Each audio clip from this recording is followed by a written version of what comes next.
All right, let me light my sage. Okay. Burn. Let's cleanse this energy. Okay, and let me bring you guys in with a song. My eyes are green, 'cause I eat a lot of vegetables. It don't have nothing to do with your new friend.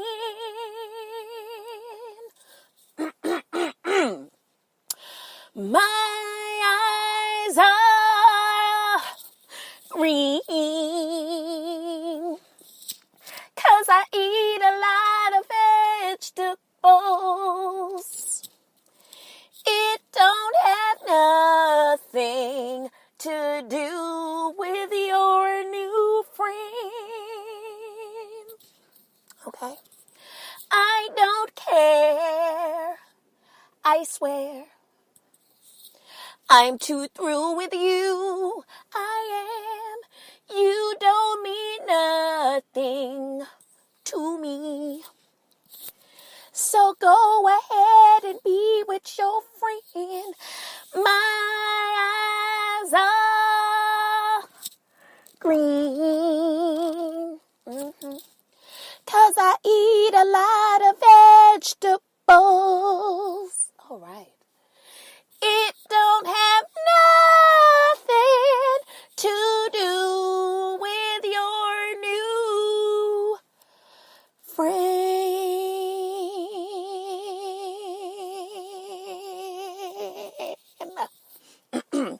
Thank you. And we are bringing in this energy. We're ushering in a different kind of energy for this episode. I am burning my white sage right now. I'm doing a pure cleansing of the mind, the body, the soul, the spirit.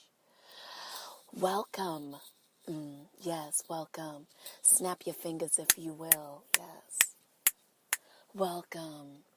Tap your third eye. Yes, that's right. Welcome to an all-new episode of the Seat at the Table podcast. That's right. That's us. We're here and we are live. Okay? And that's right. You just heard me. That's right. And I can be found on the Twitter sphere at Gail, Gailz Hurst, all one word, or at Galanda Adams if you prefer, GAILANDOADAMS. That's right. And I could also be found on Instagram. Oh, that's right, Instagram. That's right, snap it up for Instagram, girls. On the IG, it is a Seat at the Table pod, all one word. That's right, baby. All right, that's enough. I've had enough of that soft voice shit. What's up, y'all? I mean, because honestly, we're here, we're queer, and we ain't going nowhere. And I'm just happy. What's up to all the alphabet boys out there? LGBTIQQRSTLMNOP. What's up, y'all? Just another ho-hum drum week here at a Seat at the Table. Oh, you guys, I don't even want to waste no time, child. I don't want to waste no time, honey. Shout out. Let's just go ahead and give cordial greetings because every church has them. So, if you are new, stand up, say your name and where you're from, and one of the ushers will come around and give you a welcome packet as well as a tithing envelope, okay, for you to go ahead and let your allegiance be known. Just put that money in that envelope. Oh, yes, we like the money that jingles, but we love the one that folds. Amen? Amen. Yes. You guys, it is another week here. It's been a slow news week. Not much happening. Well, at least to me, it's been a slow news week. I probably just have not been paying attention, which is very likely in my world because, honey, when there's a lot going on, I have a penchant to just kind of check out sometimes. So, slow news week here. What's going on with you? First of all, let's just talk because oh my God. Okay. So, you guys, I have been telling you about myself and, telling you how I've been really kind of doing a study on my own ego and just kind of checking myself and, learning a lot of things about myself. And you know what? I think that one of the most glorious things that I found out is that I am actually learning to speak a lot of things into existence. For example, I've been speaking abundance into existence. So here's what I've been finding out about this very little life of mine is that everything that I speak about in my life, the universe will rise up to meet me in that nature. So if my focus is on abundance, is on gratefulness, is on joyfulness, the universe will rise up to show me more of that in itself. When I am very focused on my lack, the universe will also rise up to show me that as well.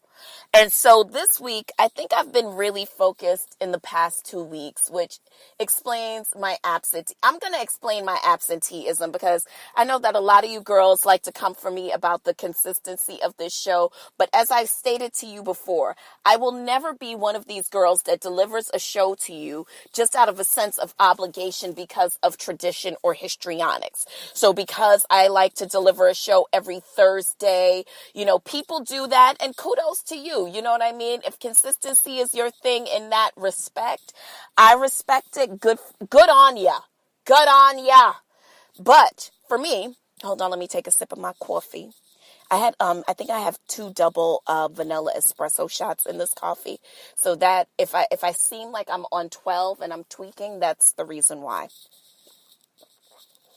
At any rate, so one of the things that I have been focused on in the last 2 weeks is I've never been a person who shies away from being alone.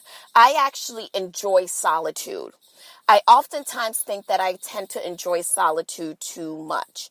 I think that as I've gotten older, one of the things, I don't even know if it's like a thing that I'm seeking out solitude and I just love it so much. I think it's one of those things where I've learned to be less codependent on people, and I have gotten to the point where it's kind of like, if I want to do something, I just go and do it by myself.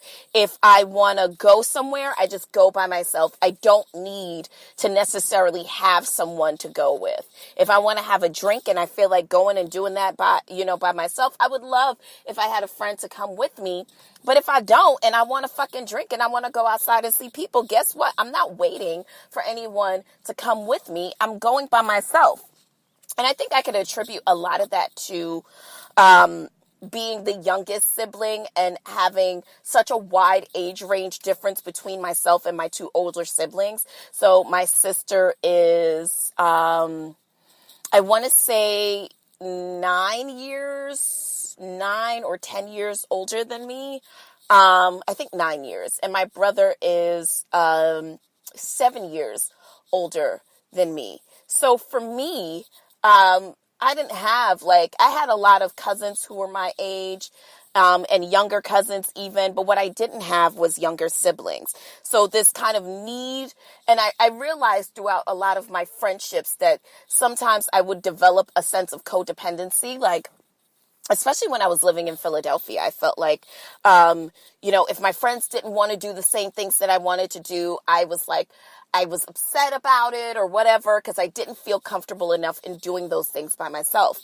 And it wasn't until some of those relationships were severed that I realized, you know what? You don't have to wait on a motherfucking person to do shit.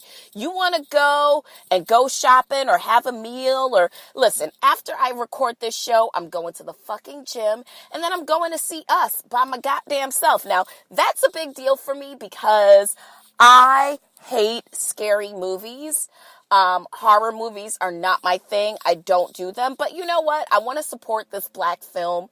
And I am just not going to wait on anybody to go with me. And I also hate going to the movies with people because they talk and I don't want to talk. You know what I mean? At any rate, one of the things that I've been feeling for the past 2 weeks, if I must be honest, is an extreme sense of loneliness. Now, I'm okay with being alone, but there's a severe difference between loneliness and being alone. I think loneliness for me I've always associated loneliness with more of like and when I talk about it right now, I'm talking about it in a romantic sense, in like an amorous sense. The loneliness is palpable, y'all. Like, I feel like what I desire most is just a partner in life. You know what I mean? Like a life partner. And I know that sounds very, I think I use the term partner specifically because I think I'm too old for a boyfriend. And I think I've never been one that has like fully desired or fully felt the need for marriage. You know what I mean? And for those of you who are married and you enjoy that lifestyle, good on you. I've never been a person who felt like I needed marriage, although I respect the sanctity of marriage. And as a Christian, I understand the covenant of the marriage, but I never felt like I needed it in order to solidify the relationship. I've always felt like what I've needed in order to solidify a relationship is someone who is conscious of their spirit and of themselves to the point that they would respect the sanctity of our partnership. You dig? So I don't think that marriage creates someone who's going to respect the relationship. I think a person having a keen understanding of who they are is what allows someone to respect the relationship that they're in. At any rate, it's been really like my soul has been like yearning for a partnership, and I think physically, if I gotta be honest with you,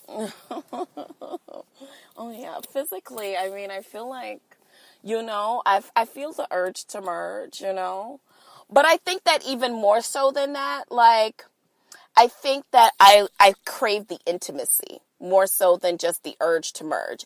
I've had this is not amateur night at the Apollo, so we can all speak the truth. I've had a whole phase. It was very short-lived. I don't know if I've told you about it, but it was probably for like a 2-month period. I had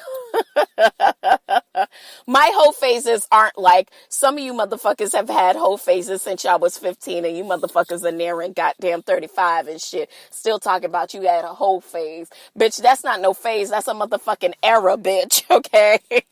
I know judging you. I'm just saying, like, mine is not like, oh, I need to be out here physically fucking everyone and that's going to make me feel better. I mean, if that's your thing and that's what you need, as long as you're safe, and even if you're not safe, that's your goddamn business. But for me, I think that the palpable feeling that I've been feeling in my life is the craving, the desire for intimacy and for partnership and for really like the growth, like being able, because that's the thing. There is such an evolutionary process that people go through when they're in a relationship. And I find it to be very beautiful, especially if you're in a relationship that is very nurturing and that both of you guys are open to the growth and the possibility of opening up yourselves to new things and not being shut off in the sense of, you want a one-sided relationship where this person is basically just doing everything you want to do and you guys are just only happy when the relationship is fulfilling your egoic needs. Because I have been exploring my ego in such a way that I understand now how to try to disassociate. I'm consciously aware of my ego and consciously aware of ways that I can disassociate my ego. I feel like that is like, I would love to be in a partnership now with someone who also recognizes their ego and maybe hasn't necessarily done all the legwork, but is open to doing the legwork. Does that make sense? So because of that, and because my focus has been very driven there, I didn't feel the desire to really come here and do the show. So, don't wag your finger at me and roll your eyes at me, whatever. Like, I get it, you know what I mean? But I'm never going to, intention is everything, and I'm never going to do anything without the intent being there. And my intent today is to drive home a great show and a great message and talk about all the trash that's good to fit. All right, let's get right into it, eh?